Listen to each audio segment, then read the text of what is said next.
Dünyanın gelmiş geçmiş en büyük aşk romanı denince aklınıza hangi kitap geliyor?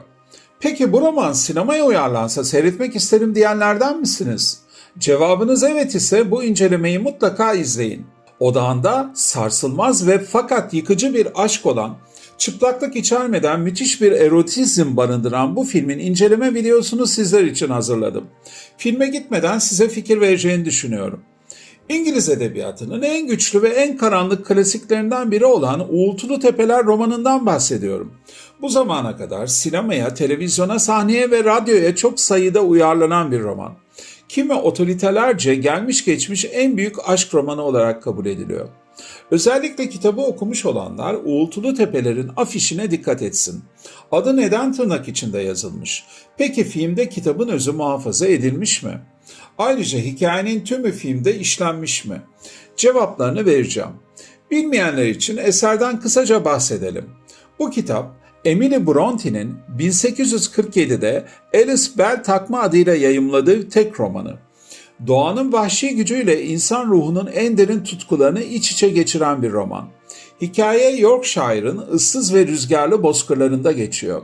Kitapta Uğultulu Tepeler ve Çalılı Çiftlik adlarında iki malikaneye ve iki nesle odaklanılmış.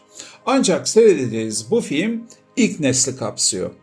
Hikayede bazen şefkatli, çoğunlukla huysuz ama aynı zamanda kumara ve alkole düşkün Bay Earnshaw bir çocuk evlat edinir.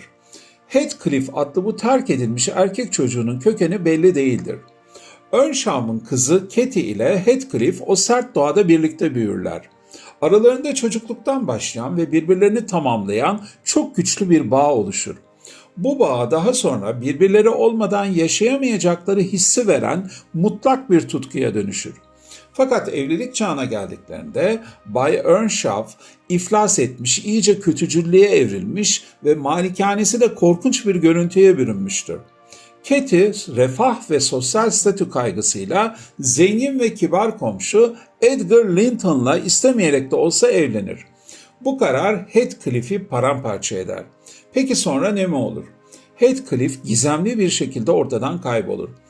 Ancak aradan yıllar geçer ve bir gün zengin, soğuk ve acımasız bir adam olarak geri döner. Amacı geçmişin intikamını almayı planlamaktır. Tabii ki Katie ile arasındaki onulmaz aşk ateşi asla sönmeyecekken bu mümkün değildir. Uğultulu Tepeler odağında güçlü ve etkili bir aşk olsa da çok sayıda yan temayı barındırıyor. İntikamın zehri, sınıfsal ayrım, toplumsal dışlanma, doğa ile insan ruhu arasındaki benzerlik ve ölüm sonrası bağlar gibi lanet gibi bazı doğaüstü unsurlar. Şok edici bir kadın hikayesini anlatan Yetenekli Genç Kadın adlı filmi izlediniz mi bilmiyorum. İşte o filmi yazıp yönetip hatta özgün senaryo Oscar ödülü kazanan Emerald Fennell'ın çektiği bu yeni Uğultulu Tepeler için bazıları şunu söyleyebilir. 14 Şubat Sevgililer Günü'ne ısmarlama gibi çekilmiş bir film. Ancak endişelenmeyin, seyredilmeyi gerçekten hak ediyor. Oyunculara ve yönetmenlere geçmeden bu tür videoların devamını istiyorsanız beğenmeyi ve abone olmayı unutmayın hatırlatmasını yapmak istiyorum. Katie ve Heathcliff rolleri için seçilen iki oyuncu kendi kuşaklarının en yetenekli ve başarılı sanatçılarından ikisi. Barbie filminde oynayan ve 3 kez Oscar adayı olmuş Margot Robbie ile bu yıl Frankenstein ile yardımcı erkek oyuncu dalında aday olan Jacob Elordi.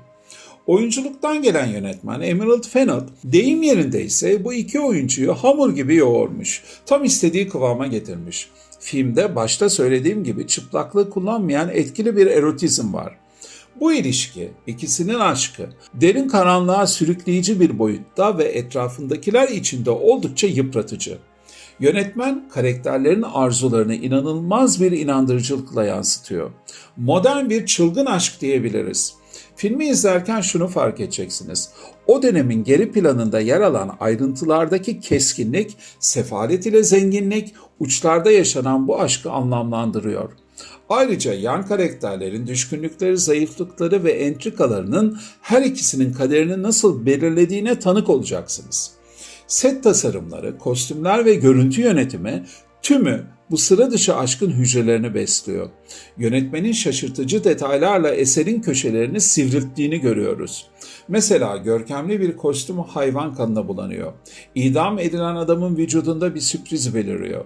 Ayrıca perdede tuhaf biçimde 2015 yapımı Sam Taylor Johnson yönetimindeki Green'in 50 tonu filminden ödünç alınmış fanteziler beliriyor. Eserin sadık hayranlarının yönetmenin bu kendi yorumunu kıyasıya eleştirmeleri büyük ihtimal.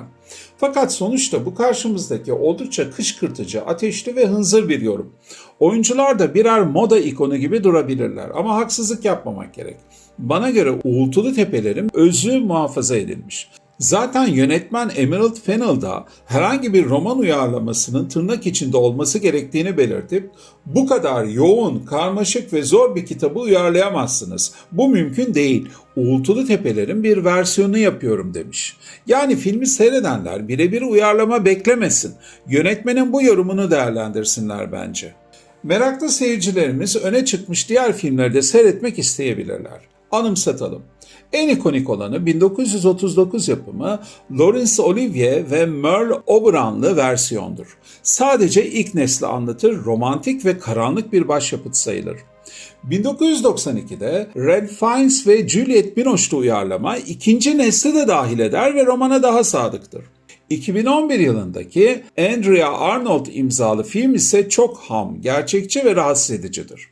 Bitirmeden, sizce gelmiş geçmiş en büyük aşk romanı hangisi? Ya da sizin en beğendiğiniz aşk romanının adı nedir? Aşağıda yorumlar bölümüne yazarsanız sevinirim. Şimdiden iyi seyirler.